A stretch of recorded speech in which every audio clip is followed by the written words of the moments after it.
Hi, I'm Terry Murphy for the Women's Wisdom Network, Senior Editor for Realty Times Women in Business, Women in Real Estate, and in the Men's Room with Murph. And today we have a wow in the men's room.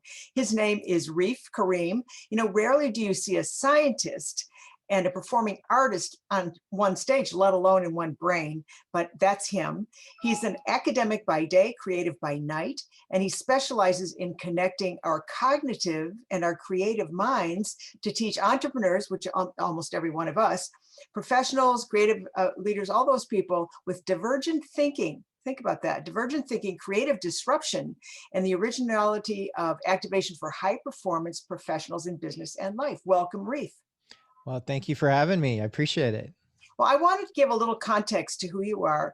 You founded the Theory of Madness, which is fun in itself, and Mad Genius Incubator. You served as the assistant clinical professor at UCLA's Semel Institute for Hmm. Neuroscience for over a decade. But more importantly, you've been interviewed by some pretty big heavies: Time, Forbes, Business Insider, Oprah.com, and by Oprah herself and Hmm. the late Larry King and Deepak, one of my friends, and Anderson Cooper, many, many more. But here's the kicker, ladies. Are you ready? Sitting down. This gorgeous man has been voted LA's most fascinating people and one of People's Magazine's sexiest men alive. Oh yeah, all those cougars are just going to be right out there, Reef. I'm just saying, welcome. Tell us what's happening to our brains in this craziness world that we've got going on. Well, the great transition going from that People magazine sexy thing where I think, smart is sexy Art is what I is was going very to say. sexy. Listen, I've had Because the dumb ones and it's only sexy for a little while. So yay. got it. Got it. Um, Good transition though. I like that. We live in an interesting time. We all know that uncertainty and stress and fear and what's going on with the economy and politics and polarization and you know, uh, racism issues and divided disconnection issues. I mean, there's just all sorts of stuff. But what most people don't think about is what's happening to our brain as a result of that. My background is I'm a double board certified psychiatrist. I have an emphasis in neuroscience, and That's because your I've been a mother wanted a performing. doctor. She wanted a What's that? doctor. That's because your mother wanted a doctor. Yeah, because on the day I was born, my dad's like, "I've decided he will be a doctor," and that was it. That was my life was written for me. My parents knew what I was going to do before I came out, which was great. So and I've had the opportunity to be a performing artist and everything else, but most of all, I'm an observer, and I I consider myself almost like a storm chaser, but instead of chasing tsunamis and twisters and things like that, I I'm looking at trends in what's happening to the human condition, what's happening to our human mind, what's causing us a lot more distress, and will continue to cause us distress. You mentioned Oprah. When I was on Oprah, God, years ago, like 2004, I think is when I was on that Well, the fact that you were the on it first all. show. Yeah. Yeah, it was a long time ago, and I had talked about the prescription pill epidemic at that time, and that was long before really people were emphasizing this. And I'm like, I see a problem. I see a problem with the way that people are escaping from their life. There's this escapism mentality that's happening through these pills, and the more we have instant gratification, you know. That priming of instant gratification through social media and through technology and through a bunch of other stuff, I think pills are going along with it. And lo and behold, there was a huge prescription pill problem. And at the end of the show, I talked about a potential opioid epidemic. And this was years before the opioids hit, but I was really concerned with the way our society was moving towards relieving pain. And when I talk about that, there's emotional pain, there's physical pain, there's spiritual pain. But what I do now is I help people connect creativity and innovation, which obviously is what we need for more success in our life, whether we're in sales or we're in real estate or we're a professional executive, whatever. Um, Connecting that with our mental health. And I don't mean mental illness, I mean mental health. Because if you are still blocked and stuck and not able to get out of your own way and not able to activate your creative energy, then you're going to be stagnant. You're going to have the same sales as before. You're going to have the same level of satisfaction or dissatisfaction with your overall life. Your life's going to have the same meaning that it always has. And for a lot of people, that's not enough because we're always striving to be better and to access our human potential. I really love the fact that you talked about, you made a big distinction between mental health and mental illness. And I think that that's the one thing we may be suffering from a lot right now. And that's where the instant gratification, I mean, we've been obviously sequestered, we've been denied our normal life, so to speak.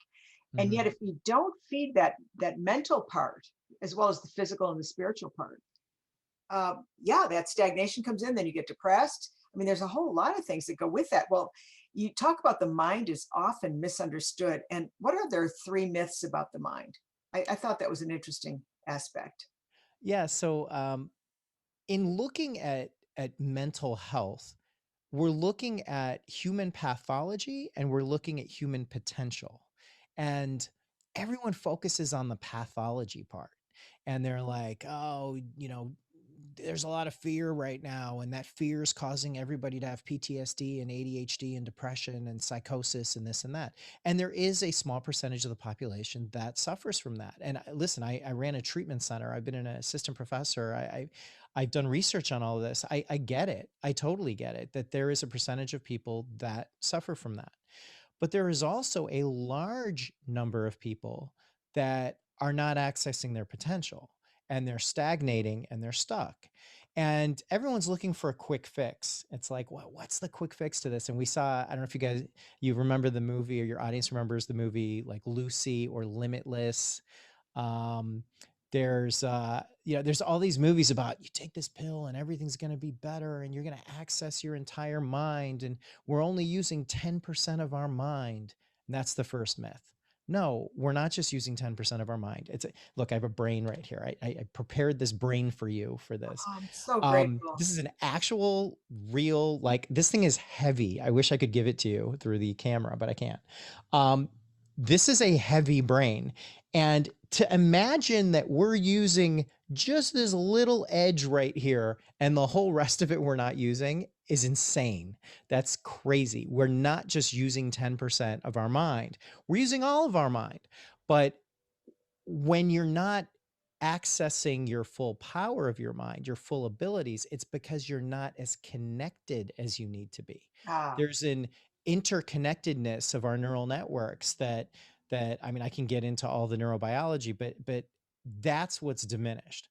And that leads to the second myth. The second myth is left brain, right brain. Oh, you're so right brained, man. You're so creative. Oh, you're so logical and analytical in your left brain. No, there is not a left brain, right brain either.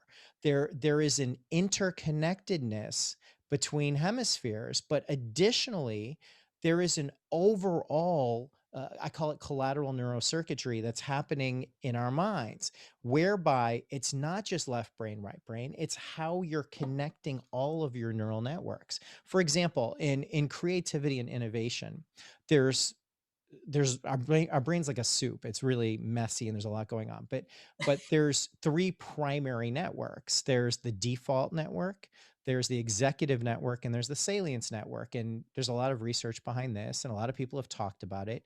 But when you look at it, let's say you're somebody that can engage in creative, I call it creative exploration. You can think out of the box, you can generate new ideas, but you have tons of ideas. You're writing them in a planner or you're putting them in your phone or you're writing them on a scrap piece of paper or whatever. Um, but do you ever activate any of those ideas? Do you ever execute on any of those ideas? If you're just focused on alterations in your default network, you're not going to prioritize or execute on those ideas. Then you've got other people, and a lot of executives are like this, that they have great executive network. They've got a great salience network. They're able to prioritize ideas and act on them and move on them and they can, once there's an idea that really makes sense, they can just take it, give me that baton and take it, and they're going to run with it. And whether they're looking at sales or they're looking at a new product or whatever it is, they can go, but they can't generate the new idea. the out of the box thinking is not there. So you Ah, need to be able to activate and interconnect all three of these networks in this example in order to take an idea, prioritize an idea, and execute on an idea. wow. Yeah, but as a master coach, I can tell you so many people have lots of ideas, but they never go to, three, they get stuck in three to get ready, three to get ready, and then they never go. So that's a pretty interesting concept. And I think that helps really kind of put a lens over that. Well, how does somebody develop a high performing mind, and then what are the actual benefits to that besides, I mean, there's different success to different people, you know that. So Mhm. it's not just about making more money. It could be successful in relationships, successful in something altruistic. Talk to me about that. Yeah, so a high performing mind is a mind that's fully activated uh, in the way your neuronal connections are occurring, such that you have more energy, you have more originality, you have more creativity, which leads to innovation, which means you're taking that creative energy, you're thinking of new things, and then you're applying it to something that moves the world forward. And that could be from a monetary perspective, or it could be, from a personal perspective. But a high performing mind, first and foremost, is not blocked, is not stuck. You're not getting in your own way. You're not overstimulated. You're not cluttered in your mind. You have the room and the space to think originally. You have the room and the space to think creatively. Because I tell people all the time, backing up my brain, if this thing is completely full. And when I say full, I mean ads, opinions, sensationalistic news, your paranoid neighbor, How about, your yeah, family telling you how you're gonna fail and you're never gonna make it at this thing. People telling you that those ideas are never gonna work. The more that you fill your head with just information that's mostly unnecessary for you, right? uh, the less room there is for anything else.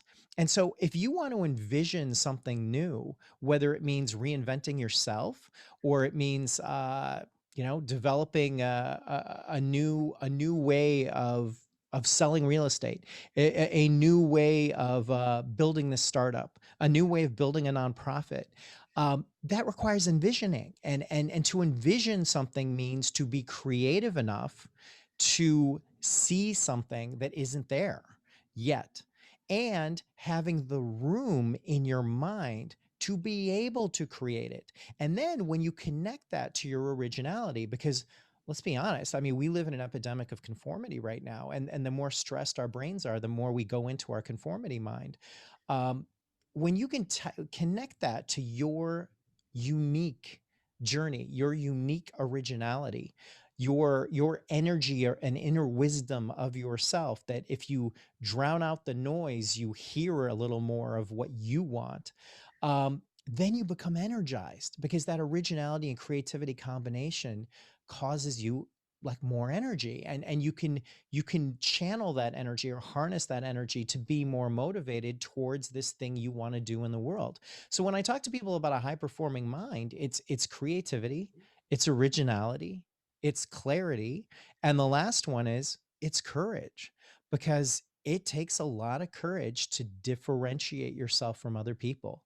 There are going to be naysayers. There are going to be people that say, "Yeah, you're never going to do it. Why would you do that? That makes no sense. You've got a great paying job right now. I don't care if you're unhappy. So what? You've got a great paying job. What are you doing?" You're going to have all sorts of potentially negative input coming in, and you've got to be able to be more courageous to get over that. And then there's the courage of uncertainty, especially if we're talking to entrepreneurs. In an entrepreneur mind, I mean, you have to have so much courage to stand out and separate yourself from other people, to look to generate impact and influence, and to live in uncertainty that I don't know if this is going to work, but I believe in it. I believe in my idea. I'm going to do everything I can to make sure this idea works. I know this is different, or I know this is new, or I know this is better, but I'm going to put myself out there to show the world that it can happen and I can do this. Wow, that's just a brilliant overlay. I'm so glad you included courage, because when we're looking at conformity and being like everybody else, and then there are those people that don't want to accelerate, But Mhm. think about just how personally attractive you are when you have more energy and you have more enthusiasm about it and you have the courage to do that. People are attracted to that. So I think that's a byproduct of a benefit, don't you? Absolutely. I mean, I'm attracted to anyone that has passion towards anything. You can have passion towards license plates. I don't care. You can have passion towards roaches. I don't care. I'm just curious about your passion. I want to know, where's this passion coming from? Like it's very contagious. Well, it is, and I think that's why you're so much fun because that whole creative side against the scientific side is just, I'll say delicious because it's fun and yet it's informative and there's a trust factor there because you know what you're talking about. Which brings me to the next question, which is there a special mind for the entrepreneur? Is there a special mindset or an ideal kind of mind? Because there, Yeah, entrepreneurship is all over the place in this country. yeah, and it's complicated, you know, like when you're looking at the ultimate mind in an entrepreneur, um, there are many components, and you know, I could get into maybe in another call, I can get into like the neuroscience of it, Yes, you're but coming back, definitely. yeah, I mean, just having let's just take a couple of examples. So being more creative and engaging in divergent thinking. So what does that mean? Um, let's say I have an idea. I'm just going to make this up. The idea is I need to buy, what is this right here? A USB-C cable. Let's say I need to buy that. And I'm like, so this is what's going on in my mind. My mind is processing. Okay, I need to do something. I need to buy this cable. How am I going to buy it? Am I going to Google USB-C? Am I going to go to Amazon because that's where I get most of my stuff? How soon do I need this thing? What size do I need? Should I compare shop and look at other things? What needs to happen here? So that's processing energy. It's processing glucose. It's processing, you know, energy in our mind, and it's taking up some space. So the first thought that you have is usually a concrete thought. When it's as simple as buying USB-C, maybe you want to go with that concrete thought. And you could say, okay, I'm just going to go on Amazon. I'm going to buy a USB-C cable and I'm just going to buy the first one that has the right length that I want. And boom, I'm done. But when you're looking at augmenting your business, building a new part of your business, upscaling your business, developing a way to differentiate from your competitors in your business, increasing more sales in your business. Now you're thinking about something that's creative. And you're thinking about something that the average person is not thinking. You're looking to open up possibilities and opportunities that other people don't see. Now, in order to do that, you've got to move past that first concrete idea. So what's going to happen is you're going to throw out a problem, and that problem is going to be, I need to I need to engage in building a new part of my business. I want to not just do what I'm doing now, I want to do this other thing in my business, no matter what the business is. Your first concrete idea that comes to your head will be, okay, well, maybe I'll just do dot, dot, dot, dot, dot. Um, and that's usually the straight up concrete idea that everybody else is doing because you saw it in a magazine, you read about it online, somebody told you that they were doing that. That's usually the first thing. And it's usually an idea of conformity. And it's a concrete idea. It's a very logical and rational and reasonable idea. And you can follow that idea if you want. But if you want to move into the space of, I want to be different, I want to differentiate, I want to stand out, I want to get an edge or an advantage over my competitors, you're going to have to move past that first concrete idea. And that's when you start engaging in divergent thinking, because divergent thinking is about, how can I do something different? Uh, Going from A to B in a completely different way, thinking out of the box, thinking differently, connecting the dots and connecting neurons that I don't normally connect myself. So, a big part of an entrepreneur mind is to be able to engage in divergent thinking. Now, I happen to have been a performing artist for a long time. I still do. And, I've did a little stint in the Indian movie world. I've acted, I've written, I've danced, I've played music, I've hosted, and I studied improv for a long time. And the exercises that I learned in that space, from improvisation to body awareness to hosting and writing and storytelling and engaging in connecting to your unconscious mind and engaging in thinking in a different way, is incredibly valuable to business. And more than just the basic improv class or the basic yes and exercise. It's, how do you take that basic exercise and apply it utilizing principles from neuroscience and psychology and personal development to then make it a valuable asset for you in engaging how you build your new business. So, it's just one example of so many of ways that you can change the way you think in order to wire your mind for success.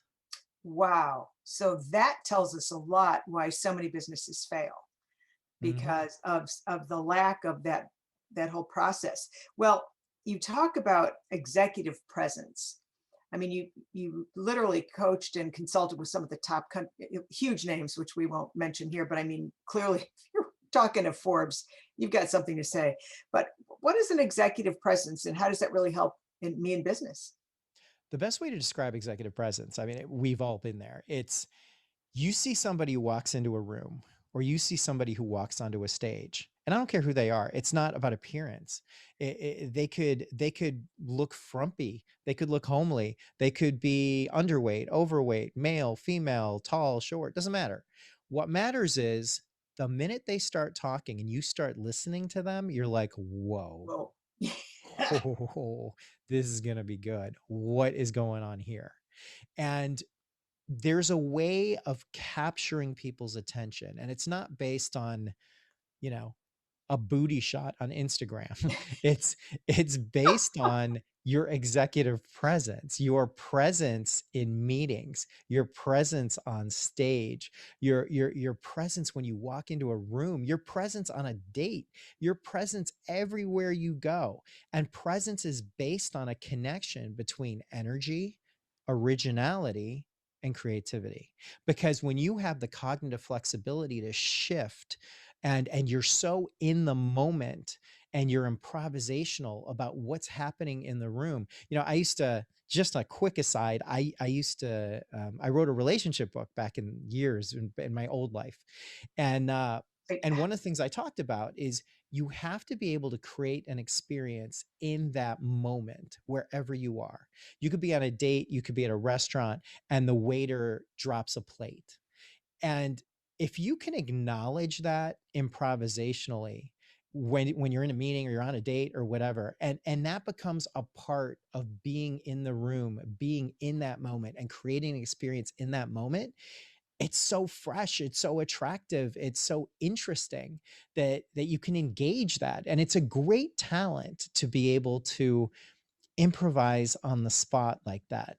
So executive presence is just, it's the ability to increase your energy, activate your originality, um, be more mindful and present and improvisational at that time wherever you are. And it's almost like, remember Pigpen from the Peanuts cartoon? He would walk around and there'd be this big dark cloud over him. It's like having a burst of energy around you wherever you go, whether you call it an aura of energy or a bright cloud, just kind of, you're almost floating as you go through life. And that's so And those attractive. people seem to be effortless, they seem to just have things going for them. But it's their energy, that's what it is. And I'm not just saying that because I'm Indian and I'm spiritual and I have instant spiritual street cred because I'm Indian. I'm saying it because it's really true. Oh, that's so fun. Yeah, listen, friends, when you talk to them long enough, you just wind up laughing. But here's the thing, energy is attractive. I mean, we never go and say, I want to talk to that cranky pants in the corner. We enjoy that. We enjoy the interaction. It's almost edutaining, but you feel a trust, and it's a confidence, not an arrogance. I just wanted to put that out there because we're repelled by arrogance. We're attracted where there's safety, where I'm in the moment and I'm totally concentrating on you. I love that analogy. You do that so well. So if that's presence and it helps in sales, because obviously people want to follow that. What's madness? So I've been thinking about madness for I think most of my life, and I don't know if we have time for like this whole thing, but We do. I I did I went to Turkey. I went to central Turkey. Well, at first I went to Izmir, but on a medical kind of it was like a medical exchange program, and it was as I was entering medical school, and I was like, I want to go and deliver babies, or I don't know, give help as much as I can, whether it's contaminated, like overcoming water deficiencies, or it's, doing something really interesting and learning surgery, like to suture or learning something. So I went on this medical exchange program, and I'm not going to tell the whole story because it's crazy, but I learned a lot of stuff, and I went out on my own and went to this village where I thought I was going to be able to help and do more stuff because, I had the testosterone flowing in me, and I was like, I'm going to go to some place that is really rural, that needs all the help it can get. And I'm the American wannabe doctor guy, and I'm going to make it all happen. And I went to a village that was out of supplies, and it was kind of in the middle of nowhere. And some guy just kind of showed up, and he was this kid, and he was taking me to we were walking to a village over a hill, and it was going to take like hours to get there, and we stop off midway, and he lets me know he's like part of some rebellion. I don't know. So he was part of some group, like I don't think it was a terrorist group, but I think it was not good. They weren't happy. And and I'm like, okay, I'm in the middle of central Turkey with some kid who I don't know, who just tells me he's part of a rebel group. That's interesting. And and I'm like, I'm just going to focus on what's at hand, which is we're getting some supplies from this other village, and then we're going to hike back. So as we keep going, I can see the village in front of us, and all of a sudden I hear this car coming towards us, and it's a Jeep, and the Jeep's got a bunch of soldiers in it and some old man in a white sheet.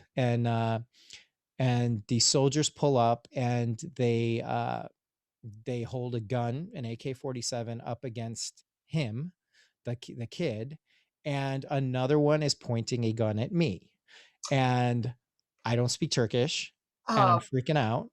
And the testosterone that I had was gone, and it disappeared, and it was nowhere to be seen. I couldn't speak. I couldn't move.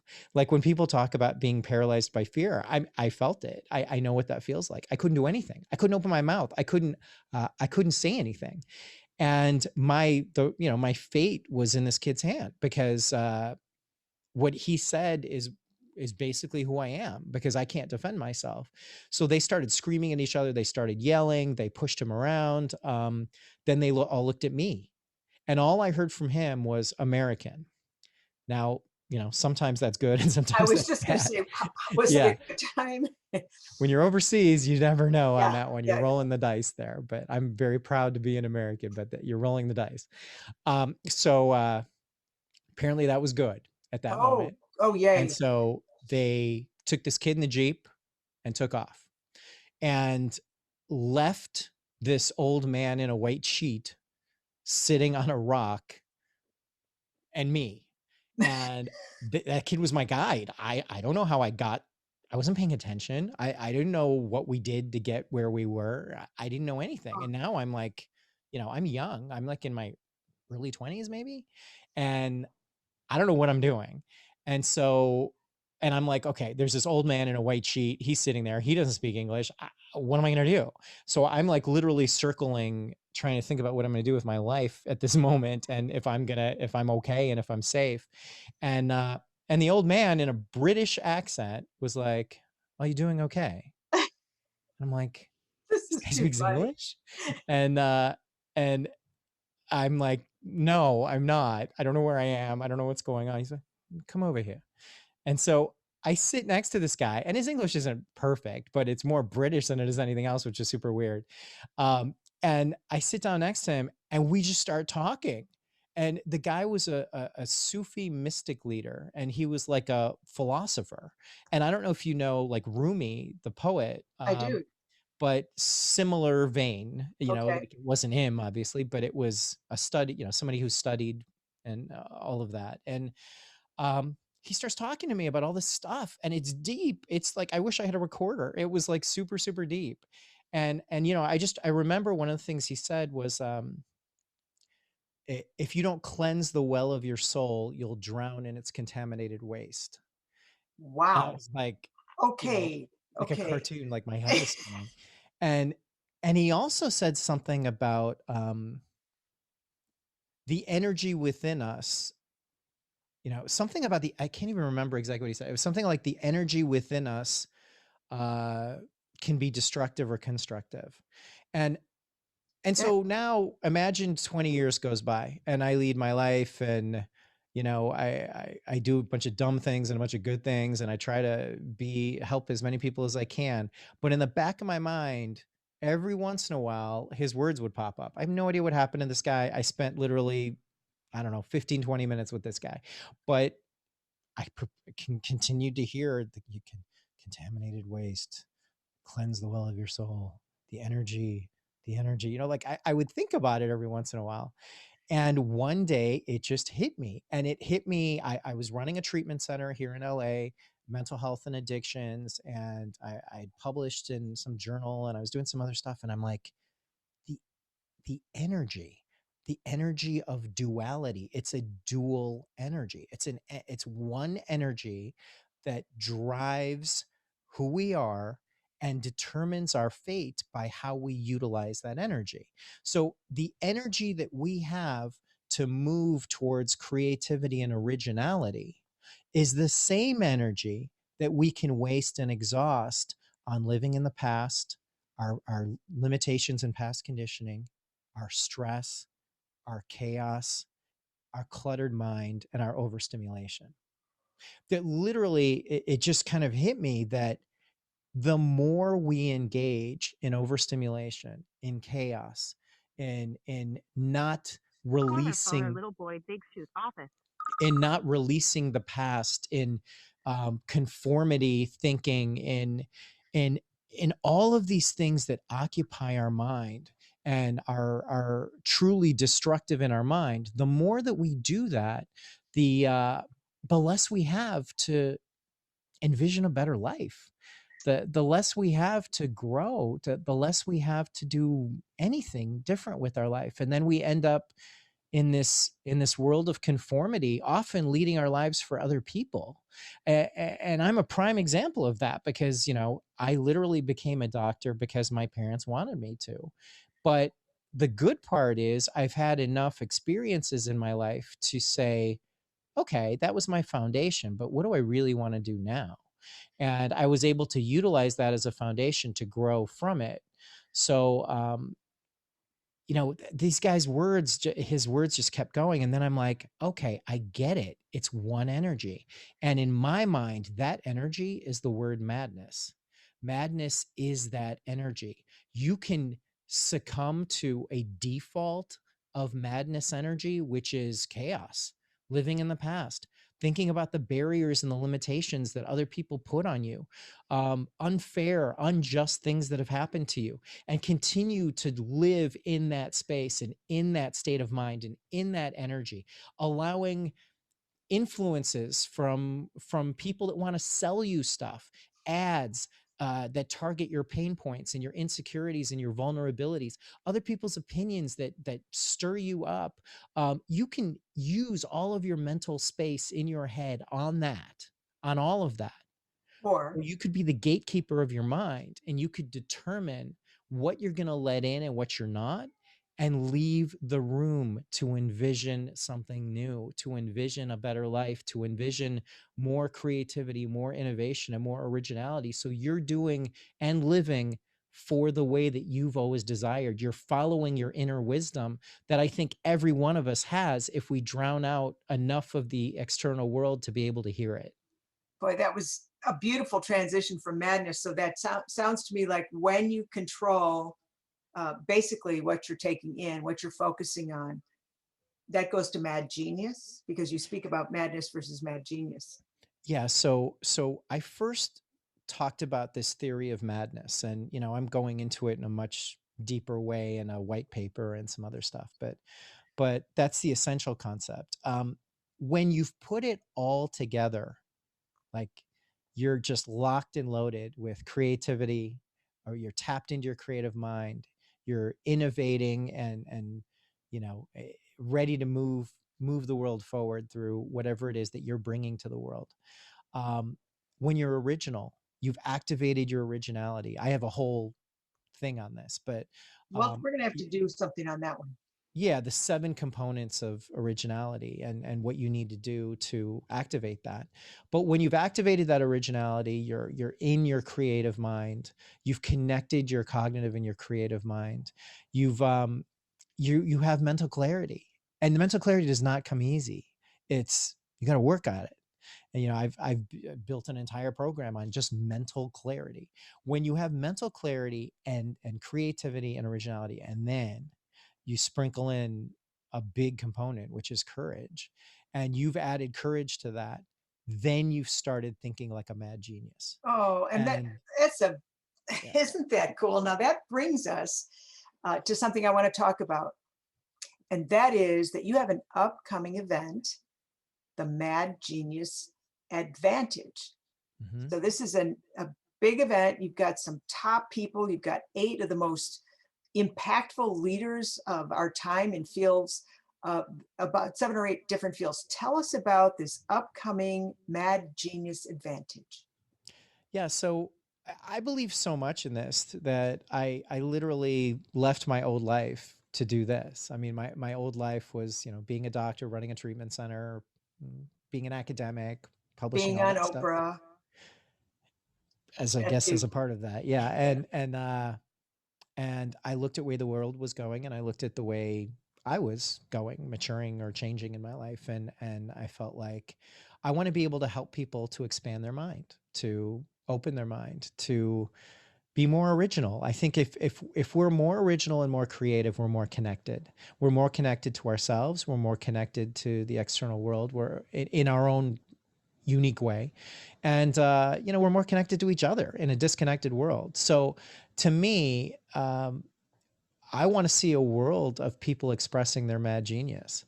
And so I built a whole platform of how you go from one step to the next. And it's a 6-step program to discover and tap into your mad genius.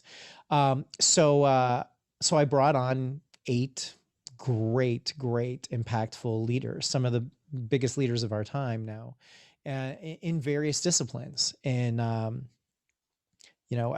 got a very well-known philosopher and doctor who talks about the state of the world, and where we're at in this current state and what we can do about it, and how you can grow as a person from a philosophical perspective. I've got neuroscientists, I've got psychologists, creative performers and artists that talk about performance technique for entrepreneurs specifically, and performance technique for executives specifically. I've got people talking about how you engage in divergent thinking to not just problem solve creatively for your life, but for the world. There's different people that are coming on to talk about what they've done and how they engaged in divergent thinking. There's personal development. There's work on mental clarity. It's so much, and it's great. And I am not like some event planner that like sits and says, okay, I'm going to put this event on in this and this. This was just something that I just felt like was really important. Well, And and it took some it took, courage. It took some yeah, courage. it did. It's the courage of uncertainty and the courage of, I felt like I was in high school because I was literally like reaching out to people and going, would you Can you be on help my me? event? Would that be okay with you? Like, am I popular enough You're so to adorable. be on this Well, thing? Like, but really? tell our audience and listeners, because this will be both in podcast and video. Uh, Tell us how to reach you to either engage in this series. It's how long is it? So it's over the course of 2 days. It's going to be on April 8th and April 9th. called the Mad Genius Advantage. And to be able to sign up and get emails and all that stuff, you go to madgeniusadvantage.com. madgeniusadvantage.com. And if anybody ever wants to reach out to me by email, you can always reach out to me personally. It's Reef, Reef, F is in Frank, at Reef Karim, Karim.com. And I would just suggest, if you want some real fun, go to YouTube.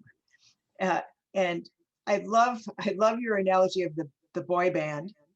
There's this creative, entertaining side to you that is just as impactful and as interesting as your scientific side. So to get more information, just go to Reef at reefkarim.com. And for the advantage, it's madgeniusadvantage.com. Yep, that's correct. Great. And I hope you'll join us again, because there's way too much more we want from you, Dr. Reef. Well, thank you. And the last thing I'll say is it's very important to connect this to your head. If you're upgrading your mind and you're living in high performing, but you're not connected to your heart, it'll burn out. You got to be connected to your heart in order to really, truly live a high performing life. That is a beautiful ending. And I know you've got new ways to connect your heart. So thank you so much for joining us. I'm hoping you'll join us again on a regular basis, because I think there's some great information here that has opened up a brand new awareness to so many of the people that are going to view this. So thanks so much for joining us. I'm Terry Murphy from the Women's Wisdom Network. Tune in again next time for more great information and another episode of Dr. Reef Karim.